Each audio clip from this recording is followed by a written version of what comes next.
तो hello friends, जैसा कि लास्ट वीडियो में अपन ने डिस्कस किया था टाइम डायलेशन का कंसेप्ट, जो कि एक थियरी ऑफ रिलेटिविटी का ही रिजल्ट था। तो आज फाइनली थियरी ऑफ रिलेटिविटी की सीरीज़ में मैं इक्वेशन की बात करने वाला हूँ। मैं पहले ही मिसकंसेप्शन क्लियर कर देता हूँ, वीडियो शायद थोड़ा सा लंबा हो सकता है। मैं पहले ही मिसकंसेप्शन क्लियर कर देता हूँ कि मैं सिर्फ इक्वेशन की बात करूँगा, इक्वेशन की टर्म्स की बात करूँगा कि वो क्या सिग्निफाई करते हैं।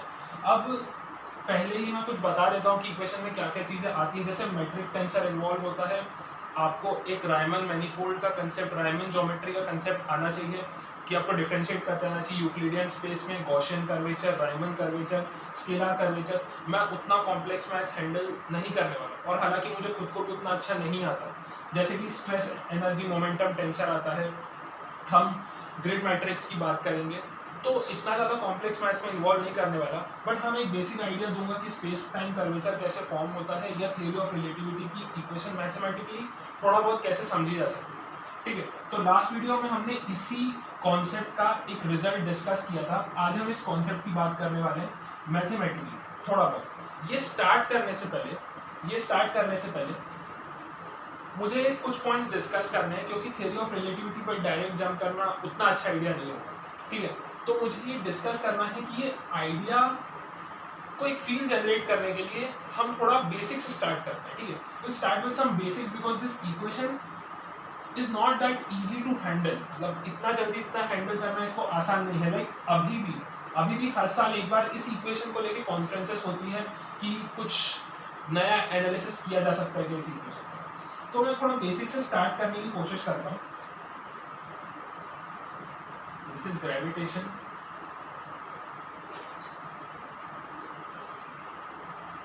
और यहाँ पे एक पार्ट मैं लिख रहा हूँ इलेक्ट्रोस्टैटिक्स।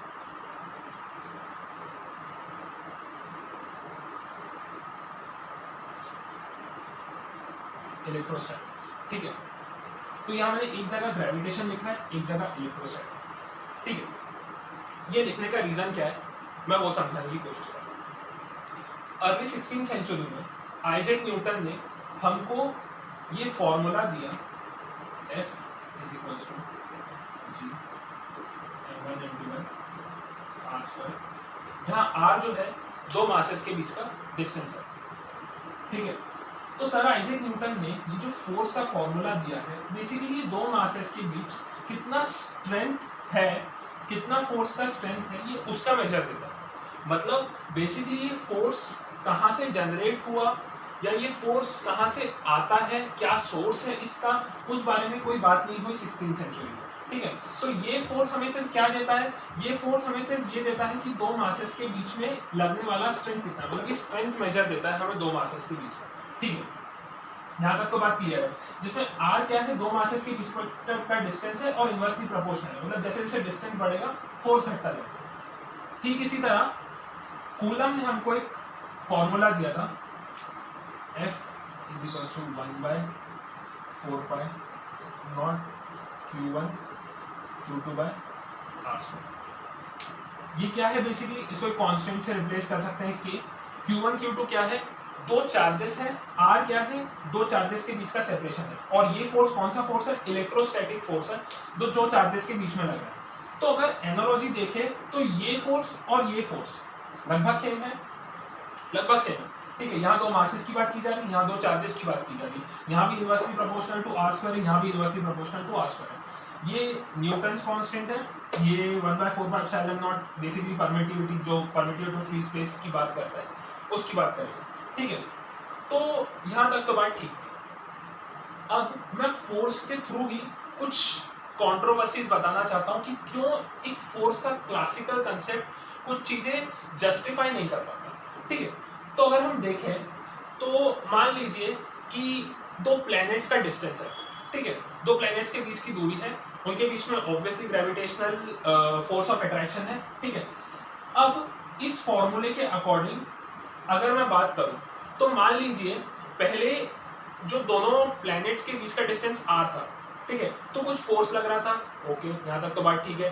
पर जैसे ही मैं सडनली अगर दोनों प्लैनेट्स के बीच का डिस्टेंस बढ़ा, ठीक है, इंस्टेंटेनियसली, तो ये फॉर्मूला क्या बोलता है, ये फॉर्मूला ये चीज बोलता है कि जैसे ही मैं दोनों प्लैनेट्स के बीच का डिस्टेंस बढ़ा दूं तो फोर्स जो है वो सडनली डिक्रीज हो जाना चाहिए।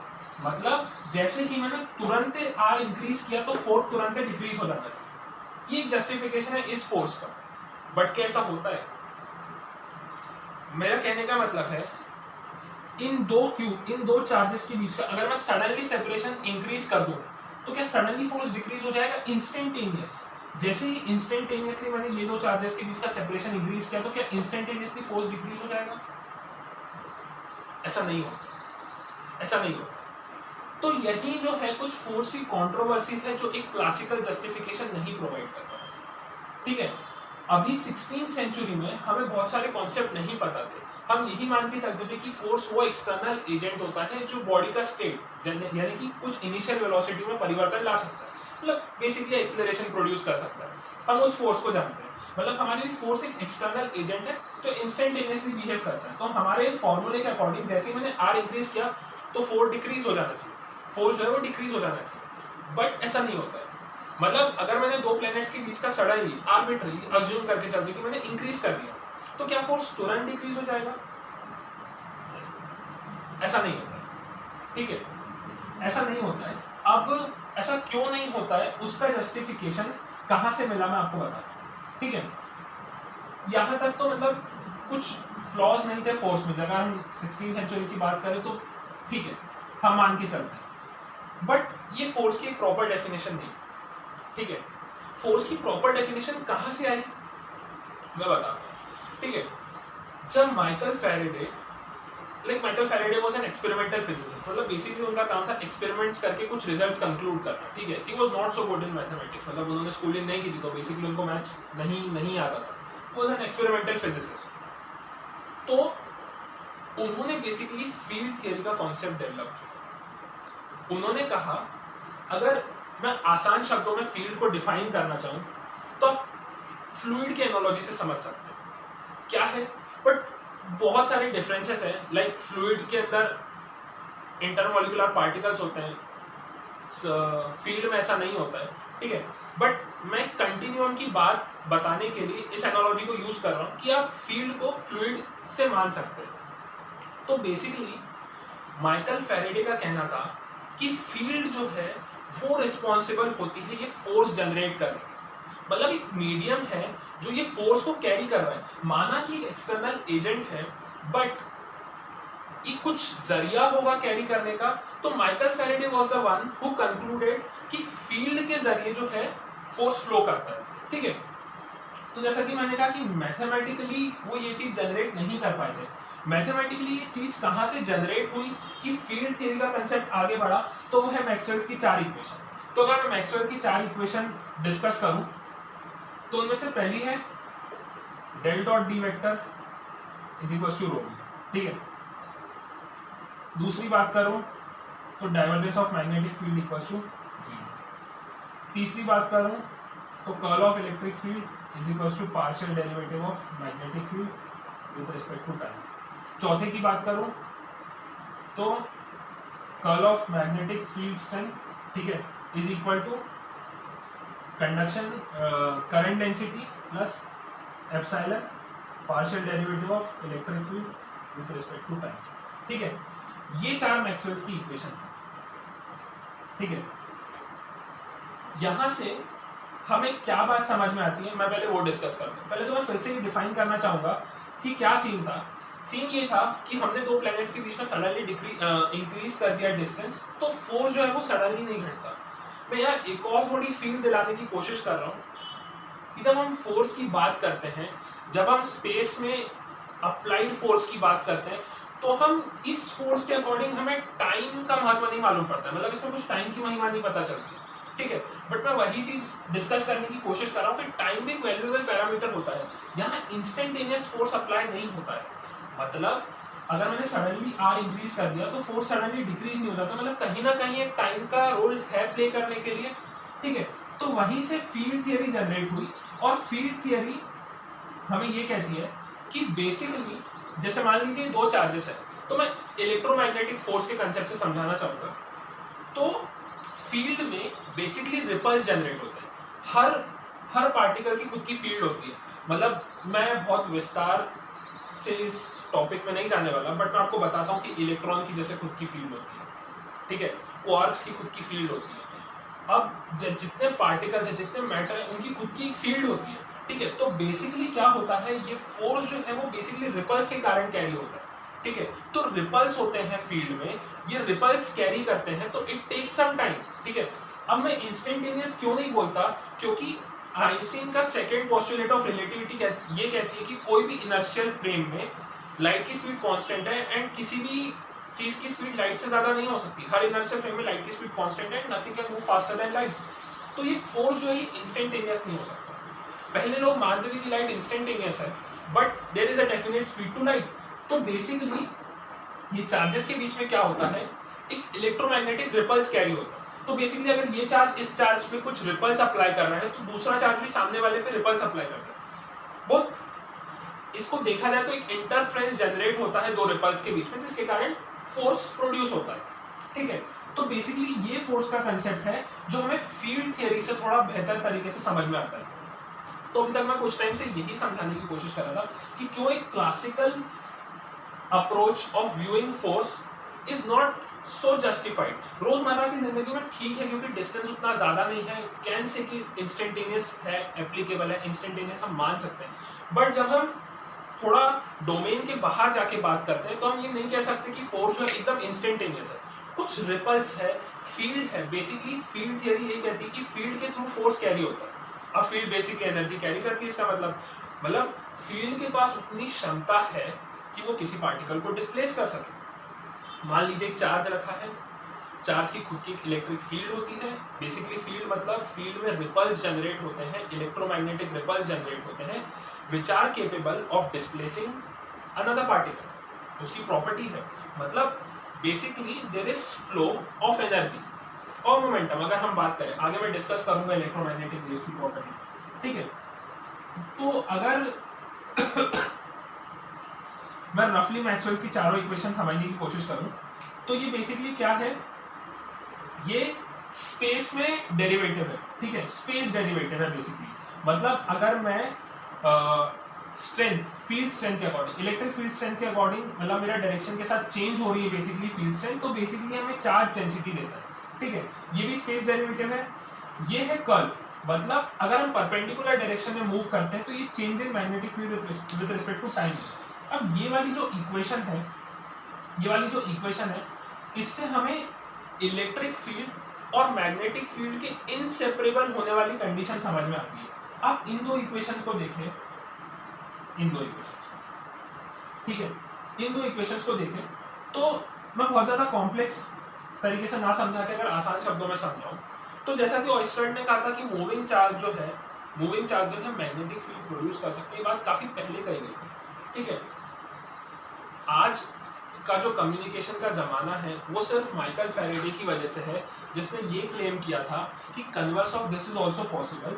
मतलब अगर मेरा मैग्नेटिक फील्ड चेंज हो रही है टाइम के रिस्पेक्ट में, तो मेरा एक ईएमएफ जनरेट हो सकता है, ठीक है। यहाँ से हमें फील्ड थियरी का बेसिक आइडिया आता है, जो मैक्सवेल ने चारों इक्वेशन में समझाने की कोशिश की। अगर मैं इसको ध्यान से देखूँ तो मेरे पास एक स्पेस डेरिवेटिव है और एक टाइम डेरिवेटिव है। इसलिए मैं पार्शियल यूज कर रहा हूँ कि बेसिकली 4 पैरामीटर है, एक्स, वाई, जेड और टाइम, ठीक है। इसलिए मैंने पार्शियल डेरिवेटिव का यूज किया है। मतलब अगर हम देखें इन दो इक्वेशन को कंबाइन करके, तो यहाँ से ये बात साबित होती है कि इलेक्ट्रिक फील्ड और मैग्नेटिक फील्ड दोनों आपस में काफी इनसेपरेबल है, उनको सेपरेट करना नहीं है पॉसिबल, ठीक है। मतलब इलेक्ट्रिक फील्ड है तो मैग्नेटिक फील्ड है, मैग्नेटिक फील्ड है तो इलेक्ट्रिक फील्ड है। They oscillate in orthogonal direction and propagating in orthogonal direction with respect to each other. मतलब अगर इलेक्ट्रिक फील्ड एक्स डायरेक्शन में है, तो ये तय बात है कि मैग्नेटिक फील्ड उसके ऑर्थोगोनल होगी, और जो प्रोपोगेशन ऑफ वेव होगी वो दोनों के म्यूचुअली परपेंडिकुलर होगी, ठीक है। तो this is how electromagnetic wave travels in space, ठीक है। हम स्पेस हार्मोनिक में अगर इलेक्ट्रोमैग्नेटिक वेव की इक्वेशन देखें तो हमें समझ में आएगा, जो बीटा जिसको हम बोलते हैं स्पेस हार्मोनिक इलेक्ट्रोमैग्नेटिक वेव का। तो अगर हम इस एनालॉजी को देखें पूरा, मतलब मैक्सवेल की चारों इक्वेशन को, तो हमें ये बात समझ में आती है कि इलेक्ट्रोमैग्नेटिक वेव जो है, जिसको लाइट हम बाद में अगर यहाँ मैं और क्लियर करूँ तो एप्सिलॉन को अगर मैं यहाँ से एच बी के टर्म्स में लिख के एप्सिलॉन को 1/c² के टर्म्स में लिख सकता हूँ, तो हमें समझ में आता है कि लाइट जो है बेसिकली इलेक्ट्रोमैग्नेटिक वेव है। तो इलेक्ट्रिक फील्ड जो है वो जनरेट करती है मैग्नेटिक फील्ड, मैग्नेटिक फील्ड जो है जनरेट करती है इलेक्ट्रिक फील्ड, और दोनों आपस में ऑसिलेट होते हुए एक दूसरे को प्रोड्यूस करते हुए आगे बढ़ते हैं।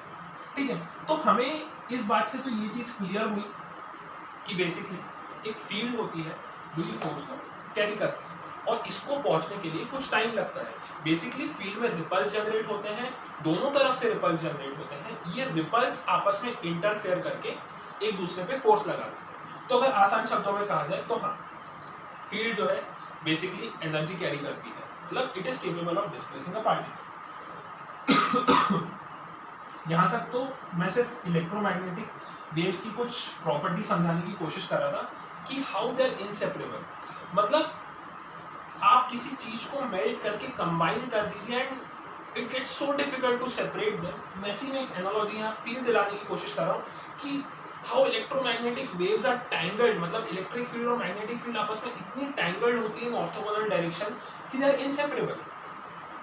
Magnetic field electric field produce करती है and electric field magnetic field produce करती है, मतलब मूविंग चार्जेस अगर हम इसको देखें तो बेसिकली करंट डेंसिटी है। ठीक है, तो करंट डेंसिटी क्या है, बेसिकली चार्ज के फ्लो से आता है।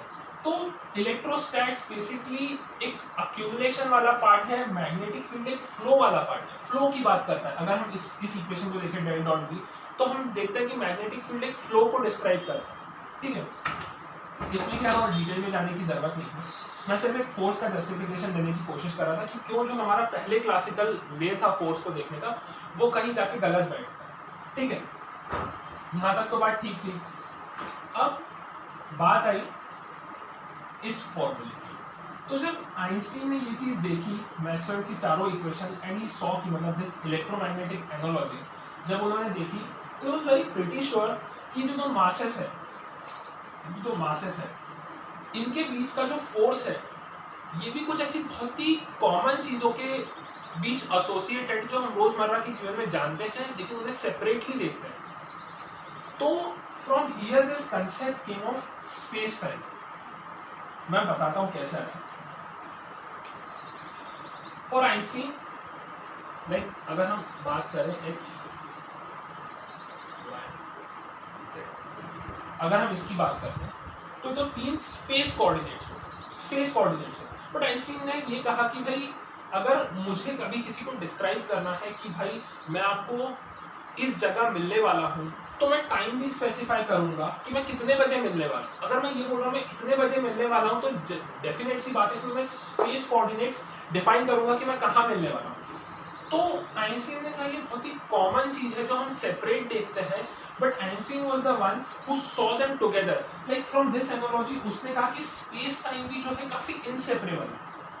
मैं इसको मैथमेटिकली भी आपको थोड़ा समझाने की कोशिश करता हूँ कि तीन कोऑर्डिनेट्स तो स्पेस के हैं, चौथा कोऑर्डिनेट टाइम का है। मतलब टाइम कोई इंडिपेंडेंट नहीं है, टाइम भी कोऑर्डिनेट की तरह है विच moves forward, backward, upward, downward. अगर हम टाइम को भी देखें तो टाइम को एक कोऑर्डिनेट की तरह ट्रीट किया जा सकता है। बट चार कोऑर्डिनेट यहाँ बनाना मुश्किल है, तो मैं इसको ऐसे डिस्क्राइब करता हूँ।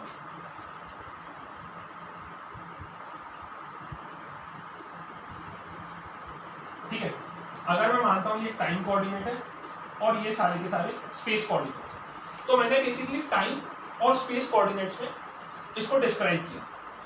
मैं space time curvature, space time कैसे कंबाइन हुआ, भाई स्पेस टाइम, भाई नॉट ओनली स्पेस। जब तक बात थी कि भाई सिर्फ स्पेस कर्व होता है तब तक तो भाई बात समझ में भी आती है, हमें एक अंदाजा रहता है कि हाँ ठीक है चलो इतना आउट ऑफ द बॉक्स नहीं है कि हाँ स्पेस कर्व हो सकता है। बट स्पेस टाइम थोड़ा यूनिक कॉन्सेप्ट है। देखते हैं ये कहाँ से आया, मतलब कहाँ से, अगर इसका एक बेसिक रेफरेंस देखें, ये टाइम है, ये स्पेस है।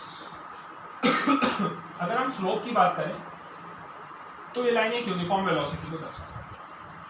ठीक है, डेरिवेटिव देखेंगे तो यूनिफॉर्म लाइन जो है कांस्टेंट वेलोसिटी को डिस्क्राइब करता है। अगर मैं इसका कर्व देखूं, अगर मैं एक्सेलरेशन की बात करूं तो वेलोसिटी है, अगर मैं एक्सेलरेशन की बात करूं तो कुछ ऐसा कर्व जनरेट है। ठीक है, तो आप खुद देख सकते हैं कि जो टाइम और स्पेस है बेसिकली एक्सेलरेशन का एक कर्व दे रहा है। ठीक है, एंड हमें ये चीज़ पता है कि अगर कोई मास है जिस पे ग्रेविटी एक्ट कर रही है, तो ऑब्वियसली ग्रेविटी जो है, अगर हम फोर्स मानते हैं ग्रेविटी को, तो ग्रेविटी विल प्रोड्यूस एक्सेलरेशन।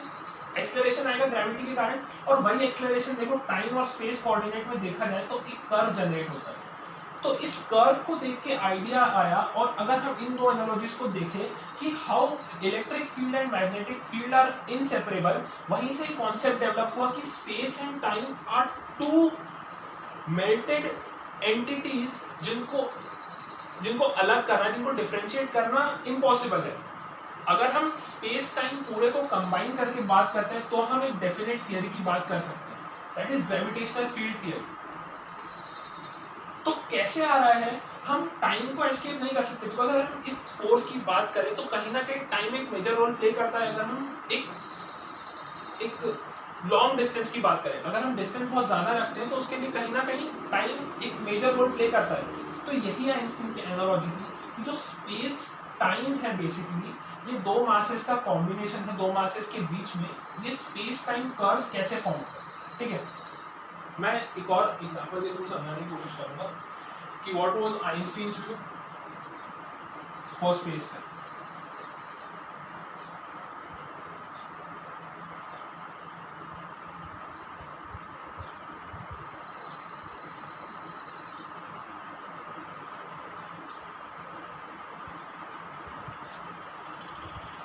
अब अगर मैं देखूं तो आइंस्टीन हैड दिस नोशन कि एक फैब्रिक मान लेते हैं, जो हमारा स्पेस है उसको हम एक फैब्रिक की तरह कंसिडर कर सकते हैं।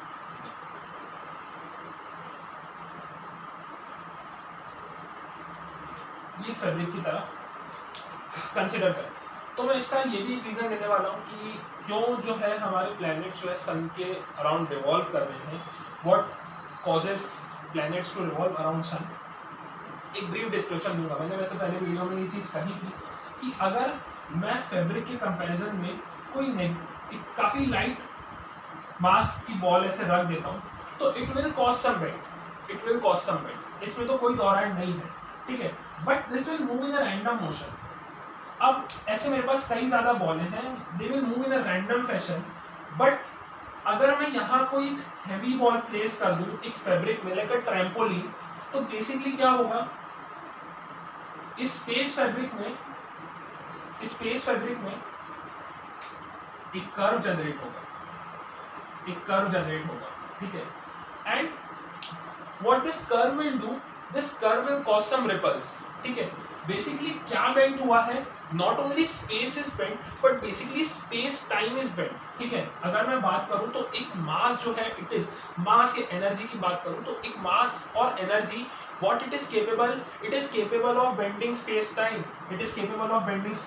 and now this space time causes some gravitational ripples to attract these smaller masses ball, and it constantly moves around it because of this heavier ball placed. अगर मैं इस heavy ball को उठा दूं यहाँ से, then what will happen, then again this ball will start moving in a random fashion. अब इसमें ये बात सही है कि ये जो बॉल है इसका भी एक कर्व है, हर mass, every mass is capable of producing some curve.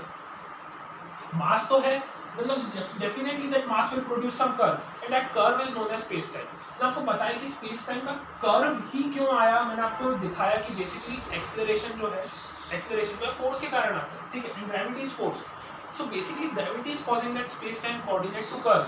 अगर हमने वो देखा था पहले जो टी और एक्स एक्सिस था, तो बेसिकली वो टाइम और स्पेस कोऑर्डिनेट से जो बेंड हो रहे हैं बेसिकली। अगर मैं बहुत इंटरेस्टिंग बात करूं इससे रिलेटेड, तो मैंने भी लाइन कहीं पढ़ी है, मेरी खुद की लाइन नहीं है, बट मैं बताता हूँ, ये लाइन काफ़ी फैसिनेटिंग लगती है मेरे को। Mass tells space time how to bend. ठीक है, मास, कोई भी मास जो है, it tells space time how to bend, कितना बेंड करेगा depending on its mass, and space time tells how to move, space time tells mass how to move. मतलब मैं फिर से बोलूँ तो mass tells space time how to curve and space time tells mass how to move. मतलब ये मास है जो स्पेस टाइम को डिफाइन करता है कि कैसे कर्वेचर, कितना कर्वेचर प्रोड्यूस होगा। मतलब अगर मैं रायमन मैनिफोल्ड की बात करूं तो ठीक है, वो बाद में डिस्कस करेंगे कि कैसे मैनिफोल्ड और वॉल्यूम कैसे डिक्रीज हो रहा है एक कर्वेचर में, and what space time is telling mass, space time is telling mass how to move in that space time. Basically वो कर्वेचर ये डिफाइन करवाता है मास कैसे मूव करेगा स्पेस टाइम। ठीक है, तो एक बेसिक एनालॉजी थी कि कैसे स्पेस टाइम को डिफाइन किया जा सकता है। ठीक है, एक आइंस्टीन का इक्विवेलेंस प्रिंसिपल है, इक्विवेलेंस प्रिंसिपल है जो वेटलेसनेस को डिफाइन करता है, जहाँ से हम और बेहतरीन तरीके से ये चीज़ डिस्कस कर सकते हैं कि स्पेस टाइम कैसे बेंड हो।